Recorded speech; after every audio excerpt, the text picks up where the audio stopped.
Şamaxı rayonunu Qonaqkəndlə birləşdirən avtomobil yolu 2019-cu ildə əsaslı şəkildə yenidən qurularaq sakinlərin istifadəsinə verilib. Lakin yol istifadəyə verildikdən cəmi 2 il sonra, yəni 2021-ci ildən etibarən burada torpaq sürüşməsi hadisələri qeydə alınmağa başlayıb. İlkin mərhələdə sürüşmə yolun 1-2 nöqtəsində müşahidə edilsə də, zaman keçdikcə proses genişlənib və miqyası böyüyüb. Sakinlərin sözlərinə görə sürüşmə hər il artan xətt üzrə davam edib. Son günlərdə isə vəziyyət daha da ağırlaşıb. Hər şey yaradıcı, bu ayına gələn maşına bu ayına gedən yol yoxdur, yəni bilətdə yol, tüp dağılır.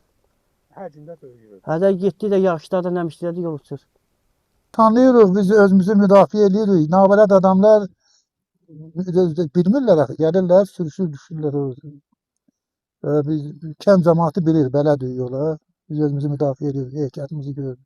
Hazırda yolun təxminən 30-40 metr uzunluğunda hissəsi bərbad vəziyyətə düşüb. Avtomobil yolunun bir hissəsi demək olar ki, tamamilə uçquna məruz qalıb. Kənd istiqamətində hərəkət edən zolağın kənarında dərin uçurub yaranıb. Hazırda yolun sürüşməyə məruz qalan hissəsində avtomobillər cəmi təxminən 50 sm enində qalan asfalt örtüyü üzərindən hərəkət edir. Lakin bu hissədə də asfalt örtüyü çatlayıb və hər an tamamilə uçma təhlükəsi var. Kənd sakinlərinin sözlərinə görə sürüşmə hər gün davam edir və sürüşmənin ərazisi gündən-günə böyüyür.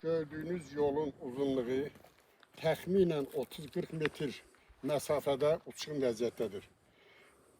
Günü-gündən yol demək olar ki, uçur, dağılır və yol daralıb. Bir neçə dəfə maşın düşüb, müəllimələr gəlib gedəndə maşını sürüşüb düşüb bura.